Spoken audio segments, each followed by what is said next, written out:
Good morning, students. Today we will read about new chapter Understanding the Laws.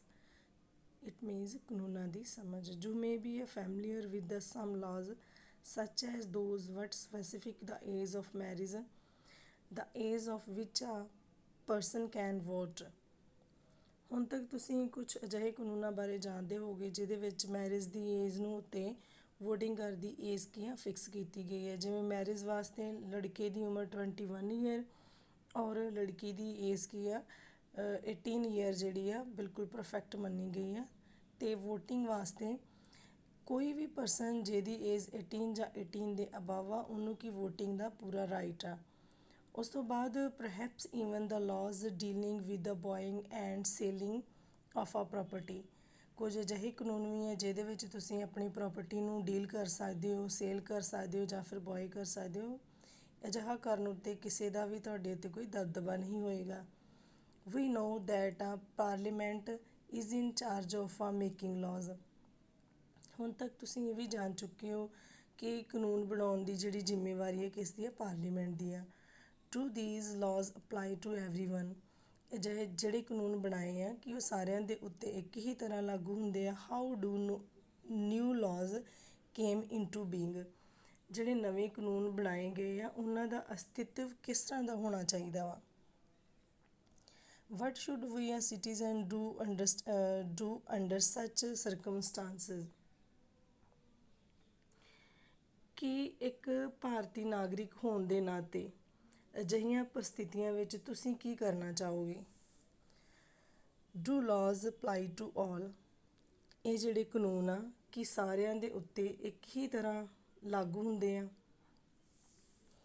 For example read a following situation and answer the question that follow. The government official helped his son go into hiding because his son has been given to 10 years jail sentence by a district court for a crime that has committed. ਕਿ ਇਹਦੇ ਵਿੱਚ official ਜਿਹੜਾ government official ਕੀ ਇੱਕ ਸਰਕਾਰੀ ਅਧਿਕਾਰੀ ਆ ਜਿਸ ਦੇ ਬੇਟੇ ਨੂੰ ਕੀ 10 ਈਅਰ ਦੀ ਜੇਲ੍ਹ ਕੀਤੀ ਗਈ ਹੈ ਕਿਸੇ ਕ੍ਰਾਈਮ ਲਈ 10 ਈਅਰ ਦੀ ਜੇਲ੍ਹ ਕਿਹਦੇ ਦੁਆਰਾ, ਡਿਸਟ੍ਰਿਕਟ ਕੋਰਟ ਦੁਆਰਾ। ਅਤੇ ਉਹ ਕੀ ਕਰਦਾ ਵਾ ਆਪਣੇ ਬੇਟੇ ਨੂੰ ਇਸ ਚੀਜ਼ ਤੋਂ ਬਚਾਉਣ ਵਾਸਤੇ ਗੋ ਇਨਟੂ ਹੀਡਿੰਗ, ਉਹਨੂੰ ਭਜਾਉਣ ਵਿੱਚ ਉਸਦੀ ਕੀ ਆ ਹੈਲਪ ਕਰਦਾ ਵਾ। Do you think that the government official action were right. ਕੀ ਤੁਸੀਂ ਇੱਥੇ ਸੋਚਦੇ ਹੋ ਕਿ ਜਿਹੜਾ ਗਵਰਨਮੈਂਟ ਓਫੀਸ਼ੀਅਲ ਸੀ ਉਹਨੇ ਜਿਹੜਾ ਐਕਸ਼ਨ ਕੀਤਾ ਹੈ ਬਿਲਕੁਲ ਰਾਈਟ ਸੀ। ਆਪਣੇ ਬੇਟੇ ਨੂੰ ਭਜਾਉਣ ਵਿੱਚ ਜੋ ਉਸਨੇ ਉਸਦੀ ਮਦਦ ਕੀਤੀ ਉਹ ਬਿਲਕੁਲ ਠੀਕ ਸੀ, ਉਸਦੇ ਦੁਆਰਾ ਕੀਤੀ ਹੋਈ ਮਦਦ।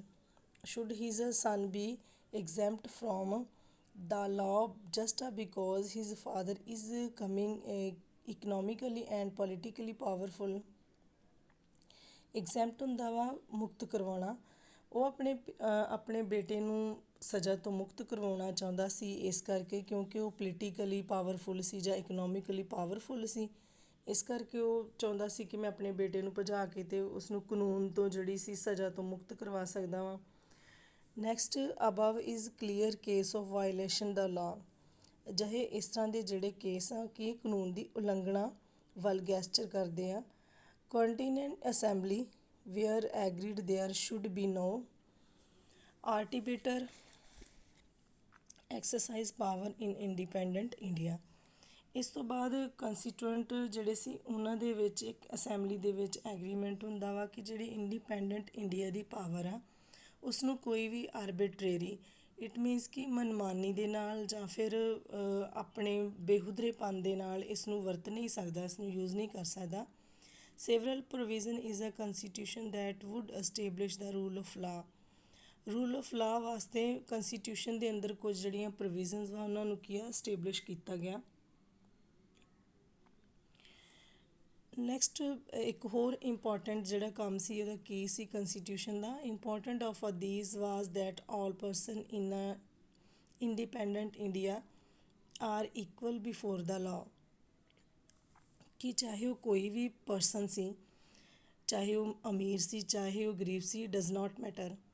ਇਹ ਚੀਜ਼ ਕੋਈ ਮਹੱਤਵ ਨਹੀਂ ਰੱਖਦੀ ਸੀ, ਹਰ ਇੱਕ ਨੂੰ ਬਰਾਬਰ ਕਾਨੂੰਨ ਦੇ ਸਾਹਮਣੇ ਦੇਖਿਆ ਜਾਂਦਾ ਸੀ। The law can not discriminate between person on the basis of their religion, caste or gender।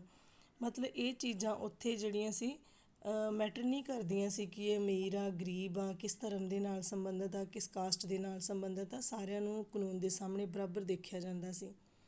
What the rule of law means, rule of law ਦਾ ਮਤਲਬ ਇੱਥੇ ਇਹ ਨਹੀਂ ਆ ਕਿ ਕਾਨੂੰਨ ਕੋਈ ਵੀ ਜਿਹੜੇ ਕੌਂਸਟੀਟਿਊਂਟ ਵਾਲਾ ਕੋਈ ਕਾਨੂੰਨ ਬਣਦਾ ਵਾ ਉਹ ਕਿਸੇ ਤਰ੍ਹਾਂ ਦੀ ਕੋਈ ਅਜਿਹੇ ਕਾਨੂੰਨ ਪੇਸ਼ ਕਰਦਾ ਜਿਹਦੇ ਨੂੰ ਦਬਦਬਾ ਹੇਠ ਲੋਕਾਂ ਨੂੰ ਉਸ ਚੀਜ਼ ਨੂੰ ਕੀ ਆ ਐਕਸੈਪਟ ਕਰਨਾ ਪੈਂਦਾ ਵਾ, ਉਹਨਾਂ ਨੂੰ ਫੋਰਸ ਕੀਤਾ ਜਾਂਦਾ ਵਾ ਕਿ ਇਹ ਜਿਹੜੇ ਕਾਨੂੰਨ ਤੁਸੀਂ ਇਹਨਾਂ ਦੀ ਪਾਲਣਾ ਕਰੋ।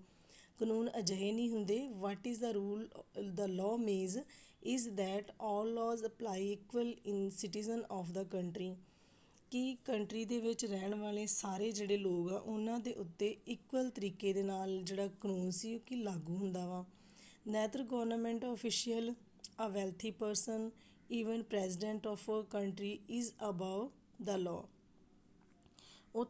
ਇੱਥੇ ਇਹ ਵੀ ਚੀਜ਼ ਮੈਟਰ ਨਹੀਂ ਕਰਦੀ ਕਿ ਇਹ ਇੰਡੀਆ ਦਾ ਪ੍ਰਧਾਨ ਮੰਤਰੀ ਆ ਜਾਂ ਫਿਰ ਇੱਕ ਵੈਲਥੀ ਪਰਸਨ ਆ ਜਾਂ ਫਿਰ ਇੱਕ ਆਫੀਸ਼ੀਅਲ ਗਵਰਨਮੈਂਟ ਆਫੀਸ਼ੀਅਲ ਆ, ਸਾਰਿਆਂ ਨੂੰ ਕਿ ਕਾਨੂੰਨ ਦੇ ਸਾਹਮਣੇ ਬਰਾਬਰ ਦੇਖਿਆ ਜਾਂਦਾ ਸੀ। ਇਹ ਨਹੀਂ ਸੀ ਕਿ ਇਹਨਾਂ ਨੂੰ ਕੁਛ ਵੱਖਰੇ ਨਜ਼ਰੀਏ ਨਾਲ ਦੇਖਿਆ ਜਾਂਦਾ ਹੋਵੇ ਜਾਂ ਆਮ ਜਿਹੜੀ ਲੋਕ ਵਾ ਆਮ ਪਬਲਿਕ ਆ ਉਹਨਾਂ ਨੂੰ ਅਲੱਗ ਤਰੀਕੇ ਦੇ ਨਾਲ ਵੇਖਿਆ ਜਾਂਦਾ ਹੋਵੇ। ਕਾਨੂੰਨ ਦੇ ਸਾਹਮਣੇ ਸਾਰੇ ਹੀ ਬਰਾਬਰ ਸੀ। Any crime or violation law has a specific punishment as well as process through which a guilty of person has to be established। ਕਿ ਕਿਸੇ ਵੀ ਪਰਸਨ ਨੂੰ ਜਿਹੜਾ ਕਿ ਕਿਸੇ ਵੀ ਕਹਿੰਦਾ ਅਪਰਾਧ ਜਾਂ ਕਾਨੂੰਨ ਦੀ ਉਲੰਘਣਾ ਕਰਦਾ ਸੀ ਉਹਨੂੰ ਇੱਕ ਨਿਸ਼ਚਿਤ ਸਜ਼ਾ ਹੁੰਦੀ ਸੀ, ਔਰ ਇਹ ਜਿਹੜੀ ਸਜ਼ਾ ਤੱਕ ਉਹਨੂੰ ਪਹੁੰਚਣ ਲਈ ਇੱਕ ਪ੍ਰਕਿਰਿਆ ਦੇ ਵਿੱਚੋਂ ਨਿਕਲਣਾ ਪੈਂਦਾ ਸੀ ਜਿਸ ਨੂੰ ਕਿ ਵਿਅਕਤੀ ਦਾ ਅਪਰਾਧ ਸਾਬਿਤ ਕੀਤਾ ਜਾਂਦਾ ਸੀ। ਉਸ ਤੋਂ ਬਾਅਦ ਆ ਜਾਂਦਾ ਵਾ ancient India there was numerable and often overlapping local laws. ਪ੍ਰਾਚੀਨ ਭਾਰਤ ਦੇ ਬਹੁਤ ਸਾਰੇ ਨਿਊਮਰਲ ਦਾ ਬੇਹਿਸਾਬ ਅਜਿਹੇ ਕਾਨੂੰਨ ਸੀ ਜਿਹੜੇ ਅਕਸਰ ਅਜਿਹੇ ਮਾਮਲੇ ਜਿਹੜੇ ਸੀ ਕਈ ਤਰ੍ਹਾਂ ਦੇ ਅਜਿਹੇ ਮਾਮਲੇ ਸੀ ਜਿਨ੍ਹਾਂ ਦੇ ਕਰਕੇ ਉਹਨਾਂ ਨੂੰ ਕਿ ਸਥਾਨਕ ਜਿਹੜੇ ਕਾਨੂੰਨ ਸੀ ਇਹਨਾਂ ਨੂੰ ਲਾਗੂ ਕਰਨਾ ਪੈਂਦਾ ਸੀ। Next, different communities enjoy the different degrees of autonomy is administrating these laws among their on.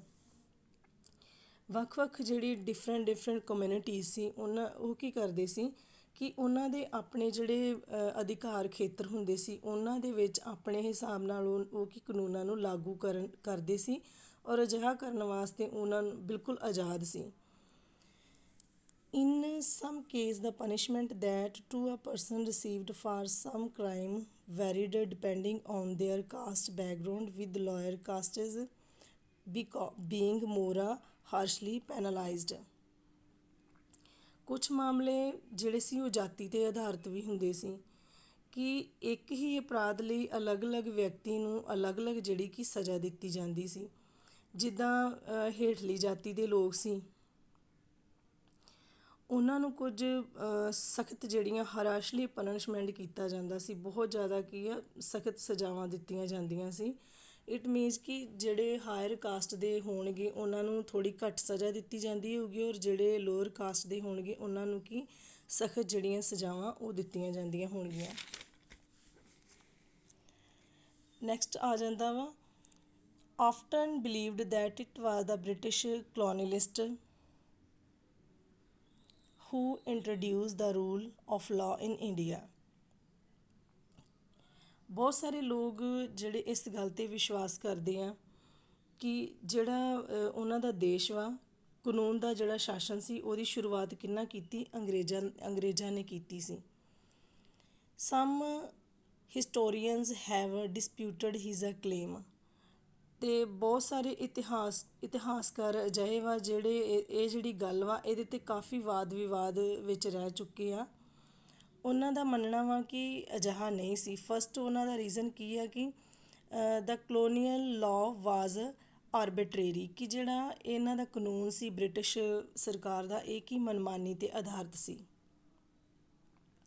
Second a Indian national played permanent role in the development of legal sphere in British India. ਕਿ ਜਿਹੜੇ ਆਜ਼ਾਦ ਭਾਰਤ ਦੇ ਲੋਕ ਸੀ, ਜਿਹੜੇ ਨੇਤਾ ਸੀ, ਉਹਨਾਂ ਨੇ ਜਿਹੜੇ British rule ਸੀ, ਕਾਨੂੰਨ ਜਿਹੜਾ ਬਣਾਇਆ ਗਿਆ, ਇਹਨਾਂ ਮਾਮਲਿਆਂ ਦੇ ਵਿੱਚ ਆਪਣੀ ਬਹੁਤ ਹੀ ਅਹਿਮ ਭੂਮਿਕਾ ਨਿਭਾਈ ਸੀ। ਬਹੁਤ ਮਤਲਬ ਉਹਨਾਂ ਨੇ ਇਹਦੇ ਵਿੱਚ ਆਪਣੇ ਜਿਹੜੇ ਵਿਊ ਸੀ ਉਹਨਾਂ ਨੂੰ ਕੀ ਇਨਕਲੂਡ ਕੀਤਾ। ਫਾਰ ਐਗਜ਼ਾਮਪਲ ਜਿਵੇਂ ਇੱਥੇ ਕਹਿ ਸਕਦੇ ਆ, arbitrarians that continued exit a part British law in Sedition Act of 1870। ਕਿ ਜਿਹੜਾ 1870 ਦੇ ਵਿੱਚ ਇੱਕ ਐਕਟ ਪਾਸ ਕੀਤਾ ਗਿਆ, ਸੈਡੀਟੇਸ਼ਨ ਮੀਨਜ਼ ਰਾਜ ਧਰੋਹ। ਇਹ ਜਿਹੜਾ ਐਕਟ ਸੀ ਕਿਸ ਚੀਜ਼ 'ਤੇ ਆਧਾਰਿਤ ਸੀ? ਇਹ ਇੱਕ ਆਪਣਾ ਮਨਮਾਨਾਪਨ ਸੀ, ਠੀਕ ਆ, ਆਪ ਹੁਦਰਾਪਨ ਜਿਹਨੂੰ ਕਹਿ ਸਕਦੇ ਆਪਾਂ, ਉਹਦੇ 'ਤੇ ਆਧਾਰਿਤ ਸੀ ਕਿ ਆਪਣੀ ਮਨਮਾਨੀ ਦੇ ਅਕੋਰਡਿੰਗ ਕੀ ਇਹ ਲੋਕ ਰੂਲ ਕਰਦੇ ਸੀ, ਲੋਕਾਂ ਦੇ ਉੱਤੇ ਜਿਹੜੇ ਰੂਲ ਨੂੰ ਅਪਲਾਈ ਕਰਦੇ ਸੀ। ਇੱਕ ਬਹੁਤ ਵੱਡੀ ਮਿਸਾਲ ਆ ਜਿਹੜੀ ਕਿ ਰਾਜ ਧਰੋਹ ਦੀ ਪਰਿਭਾਸ਼ਾ ਨੂੰ ਵਿਆਪਕ ਰੂਪ ਵਿੱਚ ਕੀ ਪ੍ਰਭਾਵਿਤ ਕਰਦੀ ਆ। ਨੈਕਸਟ ਇਹਦੇ ਇੱਕ ਉਦਾਹਰਨ ਇਹ ਮਿਲਦੀ, ਇਹਦੇ ਵਿੱਚ ਐਗਜ਼ਾਮਪਲ ਮਿਲਦੀ ਹੈ ਕਿ any person protesting the criticise the British government could be arrested without due trial. ਕਿ ਜਿਹੜੇ ਲੋਕ ਇਹਨਾਂ ਦੇ ਕਾਨੂੰਨ ਦੀ ਉਲੰਘਣਾ ਕਰਦੇ ਸੀ ਜਾਂ ਵਿਰੋਧ ਕਰਦੇ ਸੀ, ਜਿਹੜੇ ਲੋਕ ਇਹਨਾਂ ਦੇ ਕਾਨੂੰਨ ਦੀ ਆਲੋਚਨਾ ਕਰਦੇ ਸੀ, ਬ੍ਰਿਟਿਸ਼ ਗੌਰਨਾਮੈਂਟ ਕੀ ਕਰਦੀ ਸੀ? ਬਿਨਾਂ ਕਿਸੇ ਡਿਊ ਟਰਾਇਲ ਦੇ ਉਹਨਾਂ ਨੂੰ ਅਰੈਸਟ ਕਰ ਲੈਂਦੀ ਸੀ। ਇਹਦੀ ਇੱਕ ਹੋਰ ਉਦਾਹਰਨ ਮਿਲਦੀ ਹੈ ਸਾਨੂੰ, ਉਹ ਵਾ ਰੋਇਲਟ act. British arbitrariness was a Rowlatt act which allowed to the British government to imprison people without due to trial। 10 March 1919, April 10, leaders of the movement Dr. Satyapal and Saifuddin Kochli were arrested। ਇਹਦੇ ਵਿੱਚ ਕੀ ਹੁੰਦਾ ਵਾ ਕਿ ਰੋਇਲਟ act ਜਿਹੜਾ ਸੀ ਅੰਗਰੇਜ਼ਾਂ ਦੀ ਜਿਹੜੀ ਮਨਮਾਨੀ ਸੀ ਉਹਦੇ 'ਤੇ ਆਧਾਰ ਸੀ।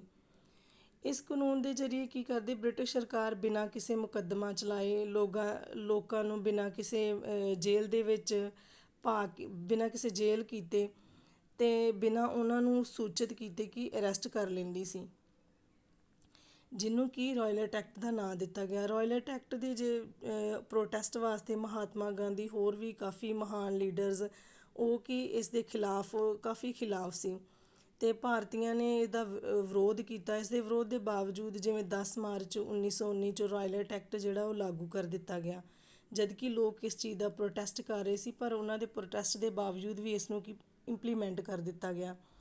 ਫਿਰ ਪੰਜਾਬ ਦੇ ਵਿੱਚ ਜਿਹੜੇ ਕਾਨੂੰਨ ਸੀ ਉਹਨਾਂ ਦੇ ਵੀ ਭਾਰੀ ਪੈਮਾਨੇ ਦੇ ਵਿੱਚ ਵਿਰੋਧ ਕਰ ਰਹੇ ਸੀ। ਜਿਹੜਾ ਇਹ ਪੀਰੀਅਡ ਸੀ 10 ਅਪ੍ਰੈਲ ਦਾ, ਡਾਕਟਰ ਸਤਿਆਪਾਲ ਅਤੇ ਡਾਕਟਰ ਸੈਫੂਦੀਨ ਕਿਚਲੂ ਨੂੰ ਉਹਨਾਂ ਨੂੰ ਗ੍ਰਿਫਤਾਰ ਕਰ ਲਿਆ ਗਿਆ। ਇਹਨਾਂ ਨੇਤਾਵਾਂ ਦੀ ਗ੍ਰਿਫਤਾਰੀ ਦਾ ਵਿਰੋਧ ਕਰਨ ਲਈ 13 ਅਪ੍ਰੈਲ ਨੂੰ ਕੀ ਹੋਇਆ ਕਿ ਅੰਮ੍ਰਿਤਸਰ ਜਲਿਆਂਵਾਲੇ ਬਾਗ 'ਤੇ ਇੱਕ ਸਭਾ ਬੁਲਾਈ ਗਈ, ਜਿਹੜੀ ਕਿ ਇੱਕ ਅਸੈਂਬਲੀ ਔਰਗਨਾਈਜ਼ ਕੀਤੀ ਗਈ। ਉਸ ਦੇ ਵਿੱਚ ਕੀ ਹੁੰਦਾ ਵਾ, ਬਹੁਤ ਸਾਰੇ ਜਿਹੜੇ ਲੋਕ ਇਕੱਠੇ ਹੁੰਦੇ ਆ ਅਤੇ ਜਦੋਂ ਇਸ ਦੇ ਬਾਰੇ ਜਨਰਲ ਡਾਇਰ ਨੂੰ ਪਤਾ ਚੱਲਦਾ ਵਾ, ਉਹ ਕੀ ਕੁਝ ਆਪਣੇ ਸਮ ਟਰੂਪਸ ਲੈ ਕੇ ਅਤੇ ਜਿਹੜੇ ਲੋਕ ਸੀ ਉਹਨਾਂ ਦੇ ਉੱਤੇ ਅਟੈਕ ਕਰ ਦਿੰਦਾ ਵਾ। ਜਿਹੜੇ ਐਗਜ਼ਿਟ ਵੇ ਸੀ ਉਹਨਾਂ ਨੂੰ ਕਲੋਜ਼ ਕਰ ਦਿੱਤਾ ਜਾਂਦਾ ਤਾਂ ਕਿ ਲੋਕ ਇੱਧਰ ਉੱਧਰ ਨਾ ਜਾ ਸਕਣ। ਉਸ ਤੋਂ ਬਾਅਦ ਉਹਨਾਂ 'ਤੇ ਕੀ ਅਟੈਕ ਕਰ ਦਿੰਦਾ ਵਾ, ਜਿਸ ਦੇ ਕਾਰਨ ਬਹੁਤ ਸਾਰਾ ਮਤਲਬ ਇੱਕ ਤਰ੍ਹਾਂ ਦਾ ਹੱਤਿਆ ਕਾਂਡ ਜਿਹੜਾ ਕਹਿ ਸਕਦੇ ਆਪਾਂ ਕਿ ਸ਼ੁਰੂ ਹੁੰਦਾ ਵਾ। ਬਹੁਤ ਸਾਰੇ ਲੋਕਾਂ ਦੀ ਇਹਦੇ ਵਿੱਚ ਮੌਤ ਹੁੰਦੀ ਹੈ, ਜਿਹਦੇ ਵਿੱਚ ਔਰਤਾਂ, ਬੱਚੇ ਅਤੇ ਜਵਾਨ ਸਾਰੇ ਕੀ ਸ਼ਾਮਿਲ ਹੁੰਦੇ ਆ, ਅਤੇ ਜਿਹਦੇ ਨਾਲ ਲੋਕਾਂ ਦੀ ਕੀ ਜਾਨ ਦਾ ਭਾਰੀ ਨੁਕਸਾਨ ਹੁੰਦਾ ਵਾ। ਇੱਕ ਅਜਿਹੀ ਜਿਹੜੀ ਉਦਾਹਰਨ ਵੀ, ਐਗਜ਼ਾਮਪਲ ਵੀ ਹੈ ਸਾਨੂੰ ਬ੍ਰਿਟਿਸ਼ ਦੇ ਮਨਾਪਣੇਪਨ ਦੀ ਮਿਲਦੀ ਹੈ। Indian nationalist begin ਪ੍ਰੋਟੈਸਟਿੰਗ the criticise this arbitrary use authority by the British। ਔਰ ਲੋਕਾਂ ਨੇ ਇਸ ਚੀਜ਼ ਦਾ ਵਿਰੋਧ ਵੀ ਕੀਤਾ। ਬਹੁਤ ਸਾਰੇ ਨੈਸ਼ਨਲਿਸਟ, ਇੰਡੀਅਨ ਨੈਸ਼ਨਲਿਸਟ ਸੀ ਜਿਨ੍ਹਾਂ ਨੇ ਇਸ ਚੀਜ਼ ਦਾ ਵਿਰੋਧ ਕੀਤਾ ਔਰ ਆਲੋਚਨਾ ਕੀਤੀ ਕਿ ਜੇਕਰ ਬ੍ਰਿਟਿਸ਼ ਦੇ ਕੋਲ ਅਜਿਹੀ ਅਥੋਰਿਟੀ ਹੈਗੀ ਆ ਅਤੇ ਉਹ ਇਸ ਨੂੰ ਆਪਣੇ ਮਨਾਪਣੇਪਨ ਦੇ ਨਾਲ, ਆਪਣੀ ਮਨਮਾਨੀ ਦੇ ਨਾਲ ਕਿਉਂ ਯੂਜ਼ ਕਰ ਰਹੇ ਆ। They also began fighting for greater equality and wanted to a change in idea of law। ਲੋਕ ਕੀ ਚਾਹੁੰਦੇ ਸੀ, ਉਹਨਾਂ ਨੇ ਇਸ ਚੀਜ਼ ਦੇ ਖਿਲਾਫ ਲੜਾਈ ਕਰਨੀ ਕੀ ਸ਼ੁਰੂ ਕਰ ਦਿੱਤੀ। ਉਹ ਚਾਹੁੰਦੇ ਸੀ ਕਿ ਜਿਹੜਾ ਉਹਨਾਂ ਦੇ ਆਈਡੀਆਜ਼ ਵਾ, ਲਾਅ ਨੂੰ ਲੈ ਕੇ ਜਿਹੜੇ ਆਈਡੀਆਜ਼ ਵਾ ਉਹਨਾਂ ਨੂੰ ਚੇਂਜ ਕਰ ਦੇਣ ਔਰ ਲੋਕਾਂ ਨੂੰ ਸਮਾਨਤਾ ਦੇ ਨਾਲ ਦੇਖਿਆ ਜਾਵੇ, ਉਹਨਾਂ ਨੂੰ ਸਮਾਨਤਾ ਦਿੱਤੀ ਜਾਵੇ। Next, by end of the 19th century, the Indian legal profession also began emerging and demanded respect of the colonial courts। 19ਵੀਂ ਸਦੀ ਦੇ ਵਿੱਚ ਕਿਹੜੀ ਚੀਜ਼ ਸ਼ੁਰੂ ਹੋ ਜਾਂਦੀ ਆ ਕਿ ਜਿਹੜਾ ਇਹ ਜਿਹੜੀ ਕੋਰਟ ਆਫ ਜੱਜ ਸੀ ਇੱਕ ਪ੍ਰੋਫੈਸ਼ਨ ਬਣ ਜਾਂਦਾ ਹੈ, ਪ੍ਰੋਫੈਸ਼ਨ ਬਣ ਕੇ ਕੀ ਇਮਰਜ ਹੁੰਦਾ ਵਾ, ਜਿਹਦੇ ਵਿੱਚ ਲੋਕ ਕੀ ਚਾਹੁੰਦੇ ਸੀ ਕਿ ਉਹਨਾਂ ਨੂੰ ਰਿਸਪੈਕਟ ਮਿਲੇ ਔਰ ਉਹਨਾਂ ਦੀਆਂ ਜਿਹੜੀਆਂ ਡਿਮਾਂਡਸ ਵਾ ਉਹਨਾਂ ਦਾ ਜਿਹੜਾ ਆਦਰ ਕੀਤਾ ਜਾਵੇ ਔਰ ਕੋਰਟ ਦੇ ਸਾਹਮਣੇ ਉਹਨਾਂ ਦੀਆਂ ਡਿਮਾਂਡਸ ਦੀ ਰਿਸਪੈਕਟ ਕੀਤੀ ਜਾਵੇ। ਪਹਿਲਾਂ ਦੀ ਤਰ੍ਹਾਂ ਨਹੀਂ ਕਿ ਉਹਨਾਂ ਨੂੰ ਬਿਨਾਂ ਸੁਣੇ ਬਿਨਾਂ ਸਮਝੇ ਹੀ ਉਹਨਾਂ ਦਾ ਨਰਾਦਰ ਕੀਤਾ ਜਾਵੇ। ਇਟ ਮੀਨਸ ਕਿ ਉਹ ਚਾਹੁੰਦੇ ਸੀ ਕਿ ਉਹਨਾਂ ਨੂੰ ਰਿਸਪੈਕਟਫੁਲੀ ਵੇ ਦੇ ਨਾਲ ਦੇਖਿਆ ਜਾਵੇ। They began to use law defend the legal rights of Indians। ਉਸ ਤੋਂ ਬਾਅਦ ਜਿਹੜੇ ਇੰਡੀਅਨਸ ਦੇ ਰਾਈਟਸ ਸੀ ਉਹ ਚਾਹੁੰਦੇ ਸੀ ਕਿ ਇੰਡੀਅਨ ਦੇ ਜਿਹੜੇ ਰਾਈਟ ਉਹਨਾਂ ਨੂੰ ਮਿਲੇ ਹੋਏ ਆ ਲੀਗਲ ਤਰੀਕੇ ਦੇ ਨਾਲ ਉਹਨਾਂ ਨੂੰ ਡਿਫੈਂਡ ਕੀਤਾ ਜਾਵੇ, ਉਹਨਾਂ ਨੂੰ ਪ੍ਰੋਟੈਕਟ ਕੀਤਾ ਜਾਵੇ। ਇਹ ਨਹੀਂ ਕਿ ਉਹਨਾਂ ਦੇ ਜਿਹੜੇ ਰਾਈਟਸ ਮਿਲੇ ਆ ਉਹਨਾਂ ਦੇ ਕੀ ਵਾਇਲੇਸ਼ਨ ਕੀਤਾ ਜਾਵੇ, ਮਤਲਬ ਕਿ ਉਹਨਾਂ ਨੂੰ ਤਰੀਕੇ ਦੇ ਨਾਲ ਦੇਖਿਆ ਜਾਵੇ ਔਰ ਉਹਨਾਂ 'ਤੇ ਅਪਲਾਈ ਕੀਤੇ ਜਾਣ। ਇੰਡੀਅਨ ਜੱਜ also began to play greater role in making the decision.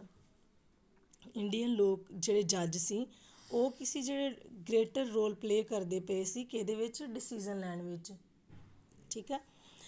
Adoption of the Constitution, this documents served as foundation of which our representative being began making laws for the countries। ਸੰਵਿਧਾਨ ਦੀ ਸਵੀਕਾਰਤਾ ਮਿਲਣ ਤੋਂ ਬਾਅਦ ਫਿਰ ਕੀ ਜਿਹੜੇ ਦਸਤਾਵੇਜ਼ ਮਿਲੇ, ਜਿਹੜੇ ਡਾਕੂਮੈਂਟਸ ਮਿਲੇ ਸੀ ਉਹਨੂੰ ਅਸੀਂ ਇੱਥੇ ਆਧਾਰਸ਼ਿਲਾ ਕਹਿ ਸਕਦੇ ਹਾਂ, ਜਿਹਦੇ ਆਧਾਰ 'ਤੇ ਕੀ ਆ ਬਹੁਤ ਸਾਰੇ ਜਿਹੜੇ ਕੰਸਟੀਟਿਊਂਟ ਸੀ ਉਹਨਾਂ ਨੇ ਕੀ ਕਾਨੂੰਨ ਬਣਾਏ। ਔਰ ਜਿਹੜੇ every year our representative pass several new laws as well as amend existing ones. ਬਹੁਤ ਸਾਰੇ ਅਜਿਹੇ ਕਾਨੂੰਨ ਸੀ ਜਿਨ੍ਹਾਂ ਨੂੰ ਕੀ ਆ ਹਰ ਸਾਲ ਬਣਾਇਆ ਜਾਂਦਾ ਸੀ ਔਰ ਹਰ ਸਾਲ ਉਹਨਾਂ ਦੇ ਵਿੱਚ ਕੀ ਸੰਸ਼ੋਧਨ ਕੀਤਾ ਜਾਂਦਾ ਸੀ, ਇੱਕ ਨਵੇਂ ਤਰੀਕੇ ਦੇ ਨਾਲ ਕੁਝ ਪ੍ਰੋਵੀਜ਼ਨਸ ਨੂੰ ਕੀ ਇਨਕਲੂਡ ਕੀਤਾ ਜਾਂਦਾ ਸੀ। You read about the Hindu Session Amendment Act 2005। ਤੁਸੀਂ ਹਿੰਦੂ ਐਕਟ ਜਿਹੜਾ ਸੀ, ਸੈਸ਼ਨ ਜਿਹੜਾ ਸੀ ਅਮੈਂਡਮੈਂਟ ਐਕਟ 2005 6th ਕਲਾਸ ਦੇ ਵਿੱਚ ਪੜ੍ਹੀ ਹੋਏਗੀ। ਉਸ ਦੇ ਵਿੱਚ ਕੀ ਸੀ ਕਿ ਜਿਹੜੇ ਇਹਦੇ ਵਿੱਚ ਇਸ ਐਕਟ ਦੇ ਵਿੱਚ ਇਹ ਚੀਜ਼ ਨੂੰ ਇਨਕਲੂਡ ਕੀਤਾ ਗਿਆ। ਪਹਿਲਾਂ ਕੀ ਹੁੰਦਾ ਸੀ ਕਿ ਜਿਹੜੀ ਪ੍ਰੋਪਰਟੀ ਸੀ ਉਹ ਸਿਰਫ ਉਹਦਾ ਜਿਹੜਾ ਓਨਰਸ ਕੌਣ ਹੁੰਦਾ ਸੀ, ਸਿਰਫ ਬॉय ਨੂੰ ਮੰਨਿਆ ਜਾਂਦਾ ਸੀ। ਠੀਕ ਹੈ। ਹੁਣ ਇਹਦੇ ਵਿੱਚ ਇਹ ਚੀਜ਼ ਇਨਕਲੂਡ ਕਰ ਰਹੀ ਕਿ ਜਿਵੇਂ ਇਹਨਾਂ ਦਿੱਤਾ ਹੋਇਆ ਵਾ, according to this law sons daughters and their mother can get a equal share family property. ਜਿਹੜੀ ਫੈਮਿਲੀ ਪ੍ਰੋਪਰਟੀ ਸੀ ਉਹਦੇ ਵਿੱਚ ਕੀ ਡਾਟਰ, ਸਨਸ ਔਰ ਅਦਰਵਾਈਜ਼ ਜਿਹੜੀ ਵਾਈਫ ਸੀ ਉਹਨੂੰ ਵੀ ਕੀ ਆ ਉਹ ਪ੍ਰੋਪਰਟੀ ਦੇ ਵਿੱਚ ਸ਼ੇਅਰ ਮਿਲਦਾ ਸੀ। ਇੱਥੇ ਇਹ ਨਹੀਂ ਸੀ ਕਿ ਹੁਣ ਸਿਰਫ ਇਹਦਾ ਦਾਅਵੇਦਾਰ ਇੱਕ ਹੀ ਪਰਸਨ ਸੀ, ਮਤਲਬ ਇਹ ਤਿੰਨਾਂ ਦੇ ਵਿੱਚ ਕੀ ਇਸ ਚੀਜ਼ ਨੂੰ ਡਿਵਾਈਡ ਕੀਤਾ ਜਾਂਦਾ ਸੀ। Similarly new laws have been enacted control population and provide the employment. ਇਸ ਤੋਂ ਬਾਅਦ ਜਿਵੇਂ ਕਿ ਪੋਲਿਊਸ਼ਨ ਨੂੰ ਕੰਟਰੋਲ ਕਰਨ ਲਈ ਪੋਲਿਊਸ਼ਨ ਨੂੰ ਕੰਟਰੋਲ ਕਰਨ ਵਾਸਤੇ ਵੀ ਜਿਹੜੇ ਕੀ ਆ ਕਾਨੂੰਨ ਇਨੈਕਟਡ ਕੀਤੇ ਗਏ ਔਰ ਇਹਨਾਂ ਨੂੰ ਪ੍ਰੋਵਾਈਡ ਇੰਪਲੀਮੈਂਟ ਕੀਤਾ ਗਿਆ। How do new ਲਾਜ਼ came about, ਕਿ ਜਿਹੜੇ ਨਵੇਂ ਕਾਨੂੰਨ ਆ ਕਿਸ ਤਰ੍ਹਾਂ ਬਣਦੇ ਆ। The parliament has a important role making the laws ਨੂੰ ਬਣਾਉਣ ਵਿੱਚ ਜਿਹੜੀ ਪਾਰਲੀਮੈਂਟ ਵਾ ਉਹਦੀ ਬਹੁਤ ਹੀ ਅਹਿਮ ਭੂਮਿਕਾ ਹੁੰਦੀ ਆ। An important role of parliament, it is sensitive the problems faced by public। ਕਿ ਜਿਹੜੇ ਪਾਰਲੀਮੈਂਟ ਵਾ ਲੋਕਾਂ ਦੀ ਜਿਹੜੀਆਂ ਪ੍ਰੋਬਲਮਸ ਵਾ ਉਹਨਾਂ ਦੇ ਸਾਹਮਣੇ ਜਿਹੜੀਆਂ ਆ ਰਹੀਆਂ ਪ੍ਰੋਬਲਮਸ ਵਾ ਉਹਨਾਂ ਨੂੰ ਕੀ ਆ ਸੁਣਦੀ ਹੈ ਔਰ ਦੇਖਦੀ ਹੈ। ਕਾਨੂੰਨ ਜਿਹੜਾ ਬਣਾਉਂਦਾ ਵਾ ਸੰਸਦ ਦਾ ਇੱਕ ਬਹੁਤ ਹੀ ਅਹਿਮ ਭੂਮਿਕਾ ਹੁੰਦੀ ਹੈ ਅਤੇ ਇਸ ਨੂੰ ਕੀ ਆ ਹਰ ਤਰ੍ਹਾਂ ਦੀ ਇੱਕ ਪ੍ਰਕਿਰਿਆ ਦੇ ਵਿੱਚੋਂ ਅੱਗੇ ਵਧਣਾ ਪੈਂਦਾ ਵਾ। ਆਮ ਤੌਰ 'ਤੇ ਸਭ ਤੋਂ ਪਹਿਲਾਂ ਕੀ ਹੁੰਦਾ ਵਾ ਕਿ ਸਮਾਜ ਦੇ ਵਿੱਚ ਜਿਹੜੀਆਂ ਡਿਫਰੈਂਟ ਕਮਿਊਨਿਟੀਜ਼ ਹੁੰਦੀਆਂ ਵਾ, ਜਿਵੇਂ there was a many different communities ways through which take place and often different groups society raise the need for a particular laws, ਕਿ ਇਹ ਜਿਹੜੀਆਂ ਅਲੱਗ-ਅਲੱਗ ਜਿਹੜੀਆਂ ਸਮੁਦਾਇ ਹੁੰਦੇ ਆ ਜਾਂ ਅਲੱਗ-ਅਲੱਗ ਜਿਹੜੀਆਂ ਡਿਫਰੈਂਟ ਕਮਿਊਨਿਟੀਜ਼ ਹੁੰਦੀਆਂ ਵਾ, ਇਹਨਾਂ ਇੱਕ ਤਰ੍ਹਾਂ ਦੀ ਆਵਾਜ਼ ਉਠਾਉਂਦੇ ਆ ਕਿ ਉਹਨਾਂ ਨੂੰ ਕਿਸ ਤਰ੍ਹਾਂ ਦੇ ਜਿਹੜੇ ਲਾਅ ਉਹਨਾਂ ਨੂੰ ਆਰਗਨਾਈਜ਼ ਕਰਨਾ ਚਾਹੀਦਾ ਵਾ। ਜਦੋਂ ਉਹ ਇਸ ਚੀਜ਼ ਦੀ ਨੀਡ ਮਹਿਸੂਸ ਕਰਦੇ ਵਾ, ਉਹਨਾਂ ਦੀ ਜਿਹੜੀ ਹੀਅਰਿੰਗ ਵਾ ਉਹਨਾਂ ਨੂੰ ਦੇਖਿਆ ਜਾਂਦਾ ਵਾ, ਵਾਚਿਆ ਜਾਂਦਾ ਵਾ, ਉਸ ਤੋਂ ਬਾਅਦ ਜਿਹੜੇ ਕਾਨੂੰਨ ਵਾ ਬਣਾਏ ਜਾਂਦੇ ਆ। ਔਰ ਜਿਹੜੀਆਂ ਇਹਨਾਂ ਦੀਆਂ ਪਬਲਿਕ ਦੀਆਂ ਪ੍ਰੋਬਲਮਸ ਵਾ, ਇੱਥੇ ਵੀ ਦੇਖਿਆ ਜਾਂਦਾ ਵਾ ਕਿ ਕਾਨੂੰਨ ਇਹਨਾਂ ਦੀਆਂ ਪ੍ਰੋਬਲਮਸ ਨੂੰ ਕਿਸੇ ਸੰਵੇਦਨਸ਼ੀਲ ਤਰੀਕੇ ਦੇ ਨਾਲ ਦੇਖਦੀ ਆ। ਨੈਕਸਟ ਆ ਜਾਂਦਾ ਡੋਮੈਸਟਿਕ ਵਾਇਲੇਸ਼ਨ ਐਕਟ 2005 ਦੇ ਵਿੱਚ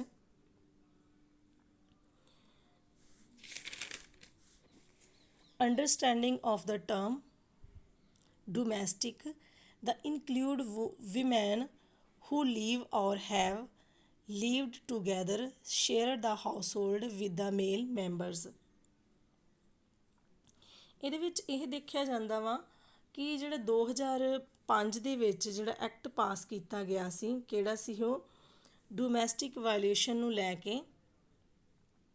ਇਹਦੇ ਵਿੱਚ ਕੁਝ ਮਹਿਲਾਵਾਂ ਦੀ ਜਿਹੜੀਆਂ ਇਸਤਰੀਆਂ ਸੀ ਉਹਨਾਂ ਦੀ ਸੁਰੱਖਿਆ ਦੀ ਜਿਹੜੀ ਪਰਿਭਾਸ਼ਾ ਦਿੱਤੀ ਗਈ, ਘਰੇਲੂ ਸ਼ਬਦ, ਇਹਨੂੰ ਬੜੇ ਹੀ ਗਹਿਰਾਈ ਦੇ ਨਾਲ ਦੇਖਿਆ ਗਿਆ, ਅੰਡਰਸਟੈਂਡ ਕੀਤਾ ਗਿਆ। ਅਤੇ ਉਸ ਤੋਂ ਬਾਅਦ ਜਿਹੜੇ ਵਿਆਪਕ ਇਹਨੂੰ ਬਹੁਤ ਮਤਲਬ ਵਾਸਟ ਤਰੀਕੇ ਦੇ ਨਾਲ ਬਣਾ ਦਿੱਤਾ ਗਿਆ। ਅਤੇ ਜਿਹੜੀਆਂ ਮਹਿਲਾਵਾਂ ਸੀ ਜਿਹੜੀਆਂ ਕਿ ਘਰੇਲੂ ਦਾਇਰੇ ਦੇ ਇੱਕ ਹਿੱਸਾ ਬਣ ਕੇ ਰਹਿ ਗਈਆਂ ਸੀ, ਜਾਂ ਫਿਰ ਆਪਾਂ ਕਹਿ ਸਕਦੇ ਹਾਂ ਕਿ ਹਿੰਸਾ ਕਰਨ ਵਾਲੇ ਜਿਹੜੇ ਪੁਰਸ਼ ਸੀ ਉਹਨਾਂ ਦੇ ਨਾਲ ਇੱਕ ਹੀ ਮਕਾਨ ਦੇ ਵਿੱਚ ਰਹਿੰਦੀਆਂ ਸੀ ਜਾਂ ਰਹਿ ਚੁੱਕੀਆਂ ਸੀ। ਇਹਦੇ ਬਾਰੇ ਕਾਨੂੰਨ ਨੇ ਬੜੀ ਹੀ ਗਹਿਰਾਈ ਦੇ ਨਾਲ ਸੋਚਿਆ ਔਰ ਉਹਨਾਂ ਨੂੰ ਜਿਹੜੀ ਪ੍ਰੋਟੈਕਸ਼ਨ ਵਾਸਤੇ 2005 ਜਿਹੜਾ ਇੱਕ ਅਮੈਂਡਮੈਂਟ ਐਕਟ ਸੀ ਉਹ ਜਿਹੜਾ ਕਿ ਪਾਸ ਕੀਤਾ। The role of citizens crucial helping permanent frame different concern that a people might have into laws। ਇਸ ਤੋਂ ਬਾਅਦ ਜਿਹੜੇ ਲੋਕ ਸੀ, ਕ੍ਰਿਸ਼ੀਅਲ ਲੋਕ ਸੀ, ਹੈਲਪ ਕਰਦੇ ਸੀ ਕਿਹਦੀ, ਜਿਹੜੇ ਭਾਰਤ ਦੇ ਲੋਕ ਸੀ, ਨਾਗਰਿਕ ਸੀ, ਉਹ ਪਾਰਲੀਮੈਂਟ ਦੀ ਹੈਲਪ ਕਰਦੇ ਸੀ ਕਿਸ ਚੀਜ਼ ਵਿੱਚ, ਕਿ ਜਿਹੜੇ ਅਲੱਗ-ਅਲੱਗ ਜਨਤਾ ਸੀ ਉਹਨਾਂ ਦੀਆਂ ਜਿਹੜੀਆਂ ਪ੍ਰੋਬਲਮ ਸੀ ਉਹਨਾਂ ਨੂੰ ਕੀ ਆ, ਜਿਹੜੀ ਪਾਰਲੀਮੈਂਟ ਸੀ, ਕਾਨੂੰਨ ਸੀ, ਉਹਨਾਂ ਦੇ ਤੱਕ ਪਹੁੰਚਾਇਆ ਜਾਂਦਾ ਸੀ। ਉਸ ਤੋਂ ਬਾਅਦ ਨੈਕਸਟ ਸ਼ੁਰੂ ਹੁੰਦਾ ਤੁਹਾਡਾ ਪੁਆਇੰਟ ਕਿ this voice can be heard through TV reports, newspaper, editorial, radios, broadcast, local meeting. ਉਦਾਹਰਨ ਦੇ ਤੌਰ 'ਤੇ ਨਾਗਰਿਕਾਂ ਦੀ ਜਿਹੜੀ ਭੂਮਿਕਾ ਸੀ ਉਹ ਕਾਨੂੰਨ ਬਣਾਉਣ ਵਿੱਚ ਕਿੰਨੀ ਅਹਿਮ ਹੁੰਦੀ ਆ। ਫਿਰ ਜਿਹੜੀ ਜਨਤਾ ਵਾ, ਜਿਹੜੀ ਲੋਕਾਂ ਦੀਆਂ ਚਿੰਤਾਵਾਂ ਵਾ ਉਹਨਾਂ ਨੂੰ ਕੀ ਆ ਸੰਸਦ ਦੇ ਸਾਹਮਣੇ ਲੈ ਕੇ ਜਾਂਦੀ ਆ, ਉਸ ਨੂੰ ਮਦਦ ਕਰਾਉਣ ਵਿੱਚ ਕੀ ਮਦਦ ਕਰਨ ਵਿੱਚ ਲੋਕਾਂ ਦੀ ਮਦਦ ਕਰਦੀ ਆ ਕਿ ਇਹ ਕਾਨੂੰਨ ਉਸ ਦੀ ਮਦਦ ਕਰੇ। ਇਹ ਜਿਹੜੀ ਪ੍ਰਕਿਰਿਆ ਵਾ ਹਰ ਇੱਕ ਪੜਾਅ ਦੇ ਵਿੱਚੋਂ ਨਿਕਲਦੀ ਹੈ। ਫਿਰ ਜਿਹੜੀ ਨਾਗਰਿਕਾਂ ਦੀ ਆਵਾਜ਼ ਵਾ ਬਹੁਤ ਕੀ ਅਹਿਮ ਹੁੰਦੀ ਆ। ਇਹ ਆਵਾਜ਼ ਜਿਹੜੀ ਟੈਲੀਵਿਜ਼ਨ ਰਿਪੋਰਟਾਂ, ਅਖਬਾਰਾਂ 'ਤੇ ਜਿਹੜੇ ਰੇਡੀਓ ਬ੍ਰੌਡਕਾਸਟ ਵਾ ਉਹਨਾਂ ਦੇ ਥਰੂ ਕੀ ਆ ਆਮ ਜਿਹੜੀਆਂ ਸਭਾਵਾਂ ਸੀ, ਅਸੈਂਬਲੀ ਸੀ, ਉਹਨਾਂ ਦੇ ਜ਼ਰੀਏ ਸੁਣੀ ਜਾਂਦੀ ਆ। ਅਤੇ ਇਹ ਸਾਰੇ ਸੰਚਾਰ ਮਾਧਿਅਮ ਜਿਹੜੇ ਹੁੰਦੇ ਵਾ ਇਹਨਾਂ ਦੇ ਜ਼ਰੀਏ ਫਿਰ ਕੀ ਸੰਸਦ ਦਾ ਕੰਮ ਇੱਕ ਠੋਸ ਹੋ ਜਾਂਦਾ ਔਰ ਜਿਵੇਂ ਟਰਾਂਸਪੇਰੈਂਟ ਹੋ ਜਾਂਦਾ ਵਾ ਕਿ ਜਨਤਾ ਦੇ ਸਾਹਮਣੇ ਉਹਨਾਂ ਦਾ ਆਉਣਾ ਸੁਭਾਵਿਕ ਹੋ ਜਾਂਦਾ ਵਾ। Next unpopular and controversial laws. It means ਕਿ ਲੋਕਪ੍ਰਿਯ ਔਰ ਵਾਦਗ੍ਰਸਤ ਜਿਹੜੇ ਕਾਨੂੰਨ ਸੀ। Sometime law can be constitutional, valid and hence legal, but if can continue to be unpopular and unacceptable able to a people because they feel that intention behind it is unfair and harmful। ਕੁਝ ਸਥਿਤੀਆਂ ਦੇ ਵਿੱਚ ਕਈ ਵਾਰੀ ਸੰਸਦ ਇੱਕ ਅਜਿਹੇ ਕਾਨੂੰਨ ਜਿਹੜੀ ਉਹਨਾਂ ਨੂੰ ਬਣਾ ਦਿੰਦੀ ਆ ਜਿਹੜੇ ਬੇਹੱਦ ਲੋਕਪ੍ਰਿਯ ਵੀ ਹੁੰਦੇ ਆ ਔਰ ਸਾਬਤ ਵੀ ਹੁੰਦੇ ਆ ਕਿ ਬਹੁਤ ਵਧੀਆ ਵਾ। ਪਰ ਅਜਿਹੇ ਕਾਨੂੰਨ ਜਿਹੜੇ ਆ ਉਹਨਾਂ ਦੇ ਪ੍ਰਤੀ ਕਈ ਵਾਰੀ ਜਿਹੜੇ ਲੋਕ ਵਾ ਉਹਨਾਂ ਦੀ ਰਾਏ ਜਿਹੜੀ ਉਹ ਸਹੀ ਨਹੀਂ ਹੁੰਦੀ ਵੀ। ਫਿਰ ਵੀ ਜਿਹੜੇ ਲੋਕ ਵਾ ਮਤਲਬ ਇਸ ਚੀਜ਼ ਨੂੰ ਪੂਰੀ ਤਰ੍ਹਾਂ ਐਕਸੈਪਟ ਨਹੀਂ ਕਰਦੇ। ਉਹਨਾਂ ਨੂੰ ਲੱਗਦਾ ਵਾ ਕਿ ਇਹਦੇ ਪਿੱਛੇ ਜਿਹੜੇ ਕਾਨੂੰਨ ਬਣਾਏ ਗਏ ਕੰਸਟੀਟਿਊਂਟ ਦੁਆਰਾ ਲਾਜ਼ ਜਿਹੜੇ ਕ੍ਰੀਏਟ ਕੀਤੇ ਗਏ ਆ ਉਹਨਾਂ ਦੇ ਪਿੱਛੇ ਕੋਈ ਆਪਣੀ ਮਨੋਭਾਵਨਾਵਾਂ ਜਾਂ ਫਿਰ ਉਹਨਾਂ ਦੀ ਕੋਈ ਸੈਲਫਿਸ਼ ਹੋਏਗੀ, ਅਜਿਹਾ ਸੋਚਿਆ ਜਾਂਦਾ ਲੋਕਾਂ ਦੁਆਰਾ। ਫਿਰ ਇਸ ਚੀਜ਼ ਦੀ ਆਲੋਚਨਾ ਵੀ ਕਰਦੇ ਆ। When people criticise this laws, hold public meeting, write about it, newspaper report, TVs ਅਤੇ ਰਿਪੋਰਟ ਔਰ ਟੀਵੀਜ਼ ਰਾਹੀਂ ਫਿਰ ਉਹ ਅਖਬਾਰਾਂ ਰਾਹੀਂ ਕੀ ਆ ਇਸ ਚੀਜ਼ ਦੀ ਆਲੋਚਨਾ ਕਰਦੇ ਆ ਕਿ ਜਿਹੜੀ ਗੌਰਮੈਂਟ ਇੰਪਲੀਮੈਂਟ ਕੀਤੀ ਗਈ ਹੈ, ਜਿਹੜੇ ਲਾਜ਼ ਇੰਪਲੀਮੈਂਟ ਕੀਤੇ ਗਏ ਆ ਉਹ ਸਹੀ ਨਹੀਂ ਆ। ਫਾਰ ਐਗਜ਼ਾਮਪਲ ਜਿਹੜੇ various municipal laws the use of space within a municipal limits often make hawking and street vending illegally. ਉਦਾਹਰਨ ਦੇ ਤੌਰ 'ਤੇ ਅਸੀਂ ਇੱਥੇ ਕਹਿ ਸਕਦੇ ਕਿ ਨਗਰ ਪਾਲਿਕਾ ਜਿਹੜੀ ਉਹ ਕੁਝ ਸੀਮਾਵਾਂ 'ਤੇ ਜਿਹੜੀ ਸੀਮਾਵਾਂ ਦੇ ਵਿੱਚ ਰਹਿ ਕੇ ਕੀ ਆ ਜਗ੍ਹਾ ਜਿਹੜੀ ਇਸਤੇਮਾਲ ਕਰਨ ਦੇ ਸੰਬੰਧਿਤ ਵਿਭਿੰਨ ਜਿਹੜੇ ਨਗਰਪਾਲਿਕਾ ਦੇ ਕਾਨੂੰਨ ਆ ਉਹ ਬਣਾਉਂਦੀ ਆ।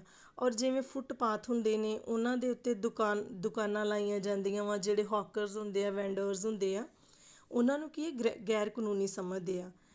ਅਤੇ ਇਹਦੇ ਵਿੱਚ ਅਸੀਂ ਇਹ ਨਹੀਂ ਕਹਿ ਸਕਦੇ, ਇਹਦੇ ਵਿੱਚ ਕੋਈ ਸੰਦੇਹ ਨਹੀਂ ਆ ਕਿ ਜਿਹੜੇ ਸਰਵਜਨਕ ਸਥਾਨਾਂ ਦੀ ਸਾਫ਼ ਸਫਾਈ ਕਰਨਾ ਜਾਂ ਉਹਨਾਂ ਨੂੰ ਸਾਫ਼ ਸੁਥਰੇ ਰੱਖਣਾ, ਖੁੱਲ੍ਹੇ ਰੱਖਣ ਲਈ ਕੁਝ ਕਾਨੂੰਨ ਜ਼ਰੂਰੀ ਆ। ਪਰ ਜਿਹੜੀ ਇਹ ਫੁੱਟਪਾਥ ਵਾ ਇਹਨਾਂ ਦੇ ਉੱਤੇ ਜਿਹੜੀਆਂ ਦੁਕਾਨਾਂ ਲਾਈਆਂ ਜਾਂਦੀਆਂ, ਜੇ ਅਸੀਂ ਕਿਸੇ ਤਰੀਕੇ ਨਾਲ ਦੇਖੀਏ ਕਿ ਜਿਹੜੇ ਅਰਬਨ ਲੋਕ ਵਾ ਉਹਨਾਂ ਦੀਆਂ ਜਿਹੜੀਆਂ ਬੇਸਿਕ ਨੀਡਸ ਵਾ ਉਹਨਾਂ ਨੂੰ ਫੁੱਲਫਿਲ ਕਰਨ ਵਾਸਤੇ ਚੀਪ ਰੇਟ ਦੇ ਉੱਤੇ ਕੀ ਆ ਇਹ ਲੋਕ ਉਹਨਾਂ ਨੂੰ ਡੇਲੀ ਦੇ ਜਿਹੜੇ ਇਹਨਾਂ ਦੀ ਯੂਜ਼ ਟੂ ਜਿਹੜੇ ਸਮਾਨ ਵਾ ਉਹਨਾਂ ਨੂੰ ਕੋਈ ਮੁਹੱਈਆ ਕਰਵਾਉਂਦੀ ਆ। ਪਰ ਕਿਤੇ ਨਾ ਕਿਤੇ ਜੇ ਦੇਖਿਆ ਜਾਵੇ ਤਾਂ ਇਹ ਲੋਕ ਡੇਲੀ ਇਹ ਕੰਮ ਕਰਕੇ ਆਪਣੀ ਇਨਕਮ ਜਿਹੜੀ ਆ ਉਹ ਕਰਦੇ ਆ, ਅਰਨ ਕਰਕੇ ਆਪਣਾ ਪੇਟ ਭਰਦੇ ਆ, ਰੋਜ਼ੀ ਰੋਟੀ ਚਲਾਉਂਦੇ ਆ। ਪਰ ਫਿਰ ਵੀ ਸਰਕਾਰ ਇਸ ਚੀਜ਼ ਨੂੰ ਕੀ ਆ ਇਲੀਗਲ ਮੰਨਦੀ ਆ। ਹੁਣ ਕਿ ਦੂਸਰੇ ਜਿਹੜੇ ਸਮੂਹ ਆ ਉਹਨਾਂ ਨੂੰ ਇਸ ਚੀਜ਼ 'ਤੇ ਲੈ ਕੇ ਬਹੁਤ ਸਾਰੇ ਜਿਹੜੇ ਆ ਕੰਟਰੋਵਰਸੀਅਲ ਜਿਹੜੀ ਚੀਜ਼ ਉਹ ਇੱਕ ਤਰ੍ਹਾਂ ਪੈਦਾ ਹੁੰਦੀ ਆ, ਇੱਕ ਤਰ੍ਹਾਂ ਦਾ ਟਕਰਾਓ ਵੀ ਪੈਦਾ ਹੁੰਦਾ ਵਾ ਕਿ ਲੋਕ ਸੋਚਦੇ ਆ ਕਿ ਇਹ ਸੰਬੰਧਿਤ ਕਾਨੂੰਨ ਸਹੀ ਆ ਕਿ ਨਹੀਂ ਆ। Next, what is the procedure of coming of new law. ਜਿਹੜਾ ਨਵਾਂ ਲਾਅ, ਜਿਹੜੇ ਨਵੇਂ ਕਾਨੂੰਨ ਬਣਾਏ ਜਾਂਦੇ ਆ ਉਹਨਾਂ ਦਾ ਪ੍ਰੋਸੀਜਰ ਕੀ ਹੋ ਸਕਦਾ ਵਾ। ਵੈਨ ਪੀਪਲ ਫੀਲ ਦੇਅਰ ਆ ਨੀਡ ਆਫ ਲਾਅ ਦੇ ਗੋ ਐਨ ਆਰਗਨਾਈਜੇਸ਼ਨ। ਜਦੋਂ ਲੋਕ ਮਹਿਸੂਸ ਕਰਦੇ ਆਪਣੀਆਂ ਜ਼ਰੂਰਤਾਂ ਲਈ ਮਹਿਸੂਸ ਕਰਦੇ ਆ ਕਾਨੂੰਨ ਨੂੰ, ਅਤੇ ਉਦੋਂ ਕੀ ਕਰਦੇ ਦੇ ਗੋ ਐਨ ਆਰਗਨਾਈਜੇਸ਼ਨ। ਫਿਰ ਜਿਹੜੀ ਅਜਿਹੀਆਂ ਸੰਸਥਾਵਾਂ ਵਾ ਉਹਨਾਂ ਦੀ ਕੀ ਆ ਆਰਗਨਾਈਜੇਸ਼ਨ ਕਰਦੇ, ਉਹਨਾਂ ਦੀ ਸਥਾਪਨਾ ਕਰਦੇ ਆ। Several organisation discuss on the complaint and then prepare a draft of laws. ਕੁਝ ਕੁ ਜਿਹੜੀ ਆਰਗਨਾਈਜੇਸ਼ਨਸ ਹੁੰਦੀਆਂ ਵਾ ਉਹ ਡਿਸਕਸ ਕਰਦੀਆਂ ਕੰਪਲੇਂਟ ਦੇ ਉੱਤੇ ਜਿਹੜੀਆਂ ਲੋਕਾਂ ਦੁਆਰਾ ਕੀਤੀਆਂ ਗਈਆਂ ਹੁੰਦੀਆਂ ਵਾ, then prepare draft of laws. ਉਸ ਤੋਂ ਬਾਅਦ ਕੀ ਆ ਕਾਨੂੰਨਾਂ ਵਾਸਤੇ ਉਹ ਇੱਕ ਡਰਾਫਟ ਖਰੜਾ ਤਿਆਰ ਕਰਦੇ ਆ। The draft is an sent minister. ਫਿਰ ਜਿਹੜਾ ਡਰਾਫਟ ਵਾ ਉਹਨੂੰ ਕੀ ਮਿਨਿਸਟਰ ਦੇ ਤੱਕ ਪਹੁੰਚਾਇਆ ਜਾਂਦਾ ਵਾ। ਹੀ ਇੰਟਰੋਡਿਊਸ ਦਾ ਲਾਜ਼। ਫਿਰ ਉਹ ਲਾਜ਼ ਬਾਰੇ ਇੰਟਰੋਡਿਊਸ ਕਰਵਾਉਂਦਾ ਵਾ। ਦੇ ਵੋਟਿੰਗ ਆਫ ਸੇਵਰਲ ਮਿਨਿਸਟਰਸ ਲੋਕ ਸਭਾ ਟੇਕਸ ਪਲੇਸ। ਉਸ ਤੋਂ ਬਾਅਦ ਆਰਗਨਾਈਜੇਸ਼ਨ ਕਰਨ ਵਾਸਤੇ ਲਾਜ਼ ਨੂੰ ਅਤੇ ਵੋਟਾਂ ਕੀਤੀਆਂ ਜਾਂਦੀਆਂ ਵਾ, ਵੋਟਿੰਗ ਹੁੰਦੀ ਹੈ।